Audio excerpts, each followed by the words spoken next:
नमस्कार। आज का हमारा विषय है विश्व गुरु बनने का भारत का सफ़र, इंडियन एजुकेशन सिस्टम से लेकर भारतीय विद्या परंपरा तक। दोस्तों, हम सभी जानते हैं कि अगर किसी बच्चे से पूछा जाए कि भारत की खोज किसने की, भारत के किसी भी बच्चे से पूछिए जो थोड़ा बहुत पढ़ा लिखा है, तो हमें सिखाया गया भारत की खोज वास्को दी गामा ने की। और इत्तेफाक से आज वही दिन है, 8 जुलाई 1497 को वास्को दी गामा पुर्तगाल से निकला था भारत खोजने के लिए। और तकरीबन 11 महीने के बाद 20 मई 1498 को वो भारत के केरल के कालीकट बंदर पर पहुंचा था। तो प्रश्न ये होता है कि क्या वास्को दी गामा से पहले भारत नहीं था? सच बात तो यह है कि वास्को दी गामा के परदादा भी नहीं जन्मे होंगे तब से भारत पूरे विश्व में अपना व्यापार कर रहा था।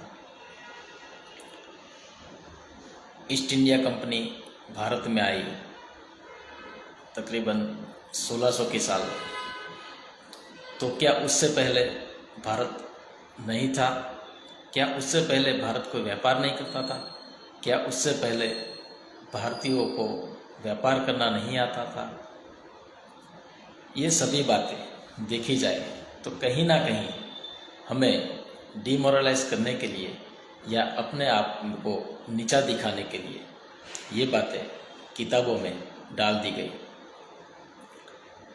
एक घोड़े का सबसे अच्छा एग्जाम्पल दिया जाता है।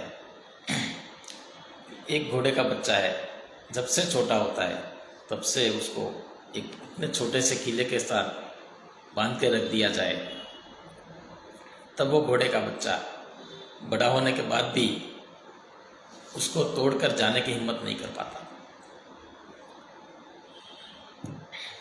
क्योंकि उसके दिमाग में गुलामी भर दी गई है। ठीक वैसे ही अगर भारत को पूर्णतः गुलाम बनाना है तो उसकी शिक्षा व्यवस्था, उसकी विद्या व्यवस्था पर प्रहार करना होगा। ऐसा मैकोलो ने सोचा, जिसे लॉर्ड मैकोलो कहा गया और पढ़ाया गया। और हमें बताया गया कि शिक्षा व्यवस्था में उसका आमूल योगदान रहा है। भारत की शिक्षा व्यवस्था में उसका अमूल योगदान रहा है। दोस्तों, जब तक हमें मैकोलो पढ़ाया जाएगा, जब तक हमें अकबर, बाबर, हुमायूं पढ़ाया जाएगा, तब तक इस देश का विश्व गुरु बनने का सपना कभी साकार नहीं हो पाएगा। आप समझिए, जब जब इस देश को, इस विश्व को ज्ञान की जरूरत थी, तब यहीं से ज्ञान निकला था। एक छोटा सा उदाहरण देता हूँ मैं कि आचार्य चाणक्य, जिन्हें आज भी कौटिल्य कहा जाता है, विश्व के महान अर्थशास्त्री, ऐसा अर्थशास्त्र लिखकर गए जिसका जोड़ आज तक पूरा विश्व नहीं ढूंढ पाया। ऐसे महान अर्थशास्त्री, जहाँ पर वो आचार्य थे, तक्षशिला विद्यापीठ, तक्षशिला स्कूल नहीं बोला गया, तक्षशिला पाठशाला नहीं बोला गया, तक्षशिला विद्यापीठ बोला गया था। गुरुकुल परंपरा थी, विद्यापीठ की परंपरा थी। चीनी अभ्यासु फासियान, जो तकरीबन ईस्वी सन 405 की साल में तक्षशिला में आए थे और वहाँ से बहुत सारा ज्ञान उन्होंने प्राप्त किया। और पूरे विश्व में वो नेपाल गए, बंगाल गए, श्रीलंका गए, सभी जगह पर उन्होंने वो तक्षशिला से ज्ञान लेकर सभी जगह पर बांटा। ऐसा महान ज्ञान हमने दुनिया के दिया है। गुरुकुल जो भी विद्यापीठ थी वो कहीं ना कहीं देश की, अगर कोई शासक देश पर अत्याचार करने लग जाए, अगर कोई शासक अत्याचारी हो, तो उससे लड़ने की क्षमता उस गुरुकुल में थी। क्रांतिकारी अगर पैदा करने होते तो गुरुकुल कर सकता था। जैसे कि नंद वंश के लिए आचार्य चाणक्य ने उस वक्त क्रांतिकारी युवाओं की पूरी फौज खड़ी कर दी थी और उन्हीं युवाओं ने देश में क्रांति कर नंद वंश का समूल नाश कर दिया था। उसी डर से कहीं ना कहीं अंग्रेजों ने मैकोलो वाली एक इंडियन एजुकेशन सिस्टम सुधारा करने के नाम पर पूरे भारत में अमली करवा दी और बोला गया कि आप लोग ये शिक्षा व्यवस्था छोड़ो और हमारी शिक्षा व्यवस्था अपना लो। जब से हमने उस शिक्षा व्यवस्था को अपनाया तब से भारत आज तक गुलामी से बाहर नहीं निकला। पहले अंग्रेजों की गुलामी की, अब अंग्रेजी की गुलामी कर रहे हैं। मैं कहीं ये नहीं कहना चाहता कि अंग्रेजी भाषा गलत है या अंग्रेजी में बच्चों को नहीं पढ़ाना चाहिए। मैं कभी भी ऐसी बात नहीं कहना चाहता कि कोई भी भाषा गलत है। कोई भी भाषा सीखने में कोई हर्ज नहीं है।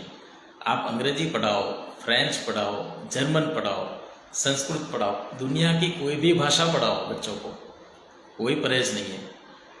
लेकिन जो भी विद्या दे रहे हो वो शिक्षा के रूप में मत दो, विद्या के रूप में देना चाहिए।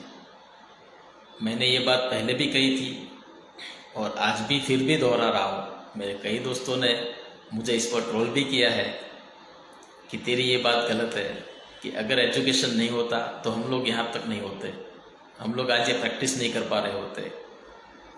दोस्तों, वो बात अलग है कि एक कानून बना रखा है कि अगर ये डिग्री होगी तभी तुम प्रैक्टिस कर पाओगे, तभी तुम किसी पेशेंट को देख पाओगे। आज ही हमारे एजुकेशन सिस्टम जो है वो ऐसी सिस्टम बना रखी है हमने कि कान का डॉक्टर अलग, आँख का डॉक्टर अलग, नाक का डॉक्टर अलग, फेफड़े का डॉक्टर अलग, हार्ट का अलग। पहले के समय में जब भी वैद्य थे, हकीम थे, तभी भी कोई किसी ने भी नहीं सुना होगा कि बाल का वैद्य अलग होगा, कि स्किन का वैद्य अलग होगा। कभी हार्ट का कोई वैद्य अलग नहीं होता था। पूरे शरीर के लिए एक ही वैद्य होता था। कभी आपने देखा है कि कोई एक लकड़ी का मेज बनाने वाला, टेबल बनाने वाला कोई मिस्त्री है तो मिस्त्री बोलेगा कि नहीं, वो उसके जो पाँव बनाने हैं मेज के तो उसके लिए अलग मिस्त्री लगेगा, ऊपर का सरफेस करने वाला अलग होगा। कभी ऐसा नहीं होता, वो एक ही कारीगर होता है और पूरा टेबल बना कर जाता है। तो ऐसे हमने एजुकेशन तो दे दिया लेकिन नॉलेज नहीं दे पाए, स्किल डेवलप नहीं कर पाए।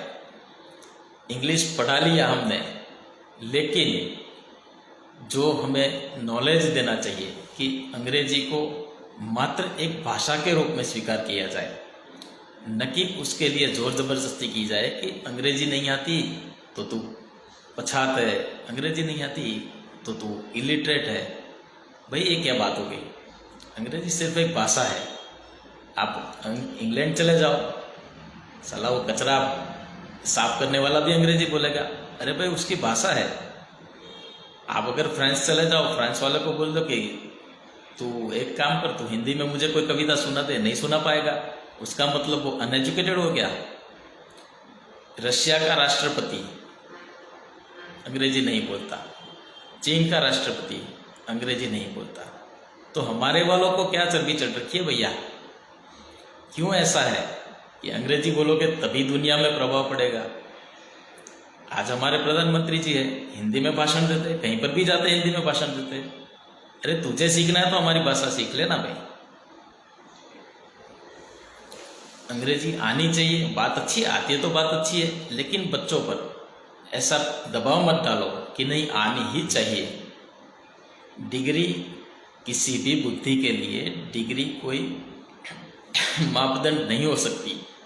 ठीक है, एजुकेशन के लिए मान लो, एजुकेशन के लिए वो सही बात है, चलो उसको कहीं जॉब करनी है, नौकरी करनी है, हाँ ठीक है डिग्री चाहिए। डॉक्टर बनना है, प्रैक्टिस करनी है, ठीक है डिग्री चाहिए। इंजीनियर बनना है, प्रैक्टिस करनी है, ठीक है डिग्री की ज़रूरत है। लेकिन किसी को भी डिग्री पकड़ा दो और बोल दो कि ये ब्रिज बना दे चल, तो वो डिग्री वाला कभी ब्रिज नहीं बनाएगा। उसके लिए उसके पास स्किल भी चाहिए, डिग्री और स्किल दोनों चाहिए। हमारे प्रधानमंत्री जी ने भी कल यही बात कही कि हमें भारत में डिग्री वाले युवा नहीं चाहिए, हमें भारत को आगे बढ़ा सके ऐसा युवा धन चाहिए। तो ऐसा युवा धन हमको भारत में लाना चाहिए। विद्या का मतलब राम जी ने सिखाया, विद्या का मतलब कृष्ण ने सिखाया कि मथुरा का राजा बनने जा रहा था वो। कृष्ण जब मथुरा का राजा बनने जा रहे थे तब मथुरा का राजपाट छोड़कर सब कुछ देकर अपने नाना को वो चले गए संदीपनी जी के आश्रम में विद्या ग्रहण करने के लिए। रामचंद्र भी गए थे विद्या ग्रहण करने के लिए। अल्पकाल विद्या सब पाई, कहीं पर भी शिक्षा नहीं पाई थी, किसी ने भी शिक्षा नहीं पाई। शिक्षा का दूसरा मतलब होता है सजा। आप देखना, किसी को बोलते हैं कि उसको तो शिक्षा दी गई, कैसी शिक्षा दी गई? सजा दी गई। शिक्षा का मतलब है सजा के रूप में जो दी जाए वो शिक्षा होती है। तो इंडियन एजुकेशन सिस्टम से बाहर निकलकर भारतीय विद्या परंपरा तक जाना होगा।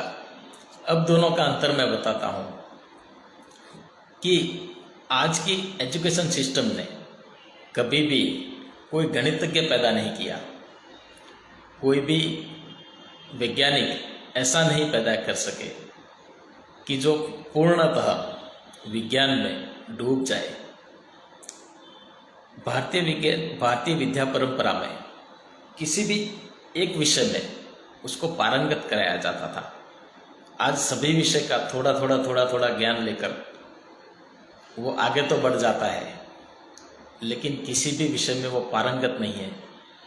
आप उसको पूछोगे कि पॉलिटिक्स में क्या चल रहा है, वो बच्चा बता देगा। आप उसको पूछोगे भूगोल क्या है, वो बता देगा। आप उसको पूछोगे विज्ञान क्या है, वो बता देगा। आप उसको किसी भाषा के विषय में पूछोगे, वो बता देगा। लेकिन किसी भी विषय में वो पारंगत नहीं हो सकता है, वो पूर्ण नहीं होगा। जबकि भारतीय विद्या परंपरा में उसको पारंगत कराया जाता था।